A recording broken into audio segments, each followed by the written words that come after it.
Good day mga kasyoki. Itong mga istag natin dito, tinali na natin. Yan, makita sa likod.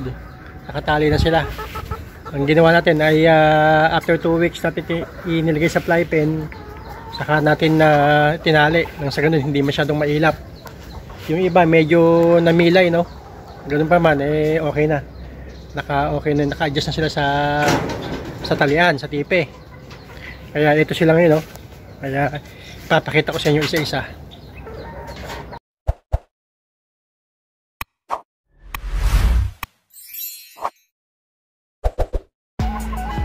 Yun nga palang in-announce natin na nanalo sa isang baby stag saka dalawang baby pullet. Hanggang ngayon hindi pa siya nag-text sa atin, hindi pa nag-chat. Kung nakapanood na niya yung ating isang video, no, na siya yung nanalo. Meron pa siyang may 2 linggo pa siya na i-claim ito. Pagka hindi niya tayo tinawagan sa loob na 2 linggo, bubuhos ulit tayo ng isa pa uling mananalo, no, ililipat natin. Hindi pwedeng walang manalo kailangan may mag-claim ng ng ating pinamimigay na trio sa ating munting manukan. Kaya itong mga baby stag na to, nakatali na yung iba. Yung iba nasa fly pen. Naka-fly pen yun. Nang sa ganun, mas madali sana kayong makakuha. Madaling mamili. Yung iba nakawala pa, baka 2 weeks, after 1 week pa, itatali ko na rin yung yung mga nakawala na yan. Nang sa ganun, mas ma-focus na sila sa pagkain. Hindi sila mabulakbol na gala ng gala na Pag kumakain kasi, ayun lang kumain muna, sila nabubuli sila ng mga malalaki. Pagka solo-solo na, tulad dito, pakita ko sa inyo.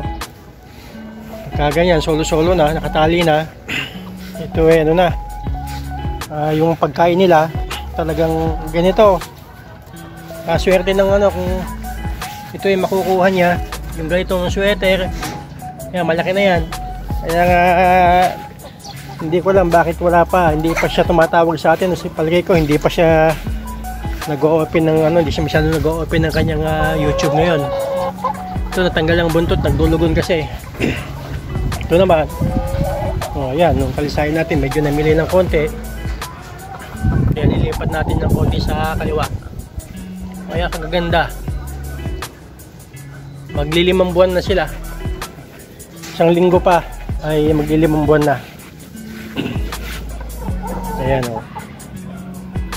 ganda nila, di ba? Ito yung iba. Tinali na natin yung malalaki.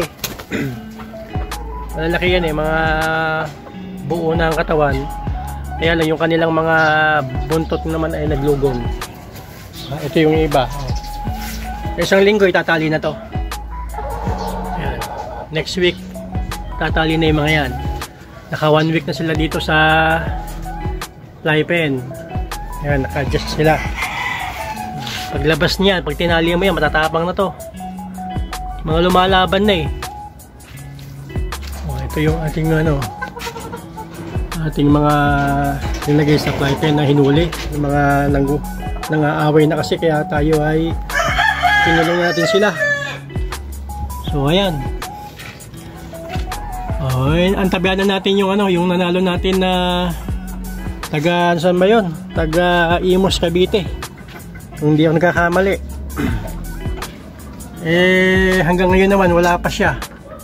Hindi pa niya tayo ina-acknowledge, no? Kaya yung mga kaibigan natin na umaasa na nakatutok talaga sa ating channel, standby lang kayo. At may 2 linggo pa naman na baka after 2 weeks na hindi siya nag-acknowledge sa atin, papahingin na natin yung mga ganito sa inyo. Kukuha ulit tayo ng maswerteng mananalo. Ito pulang-pula mata. Ang ganda, haba ng bias niya. Yan. 4 na buwan to. Yung kasi 4 na buwan kalahati. Magli5 na din. Next week 5 buwan na siya. Yan pa iba. Hindi ko pa sila hinuhuli dahil gusto ko medyo bumuka pa yung katawan bago ko hulihin. Yung talagang medyo bulto-bulto na yung katawan nila. Ito, pwede na ito. Ayan o. Kasi pag nai-fly pin mo to, doon sila medyo tatapang na.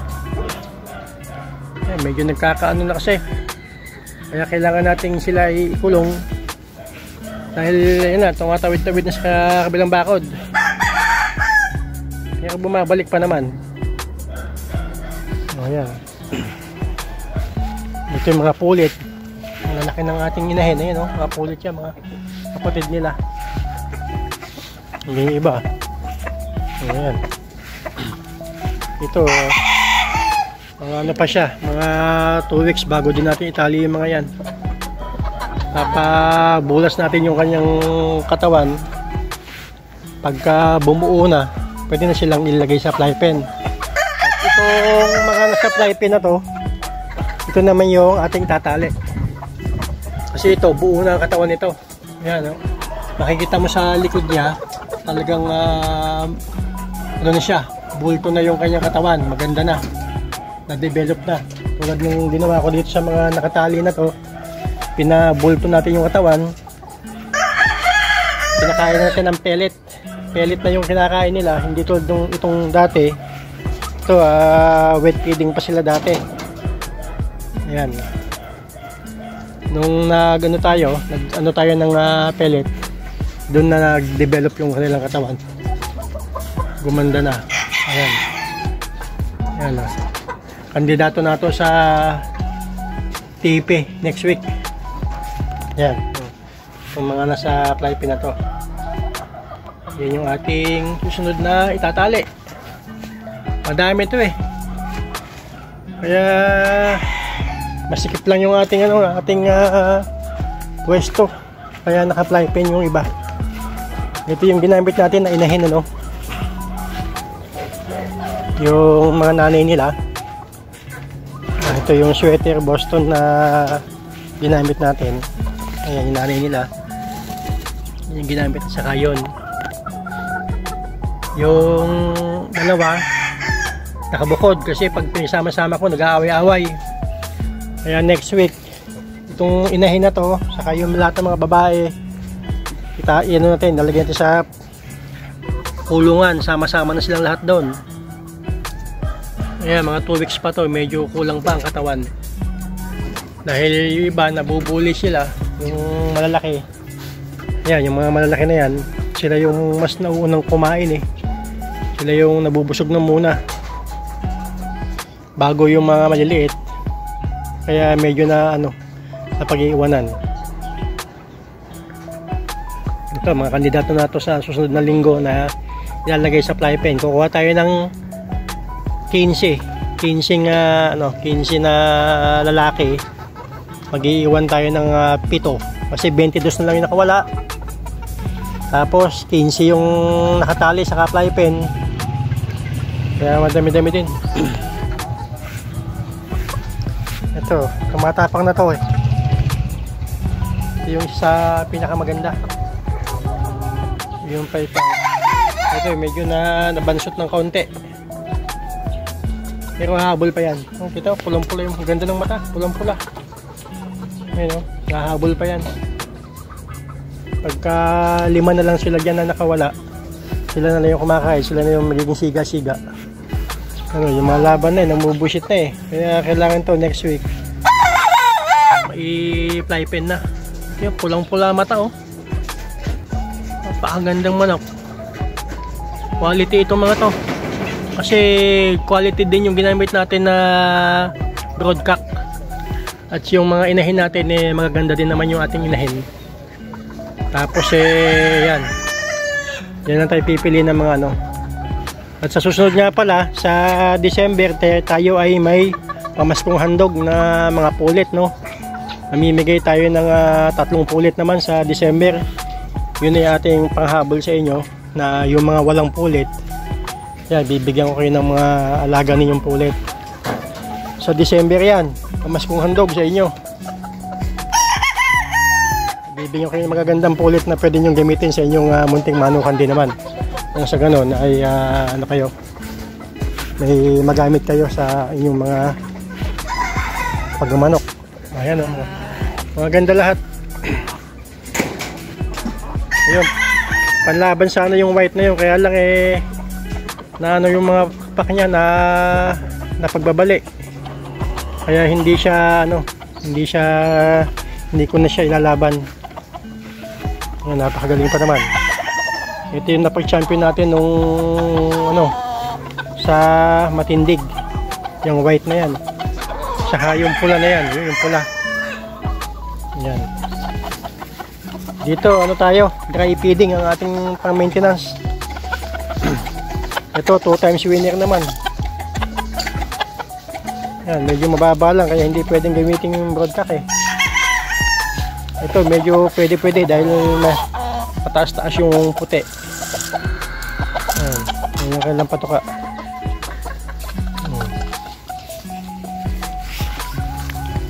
So lang, antabi kayo, baka talagang hindi na tayo tawagan ng ating nanalo sa ating isang stag at 2 pulit. After 2 weeks kukuha ulit tayo ng panibagong mananalo, no?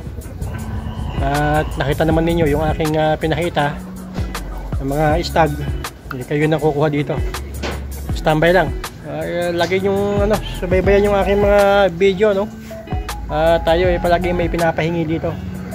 Tayo mamimigay ng ating mga palahi.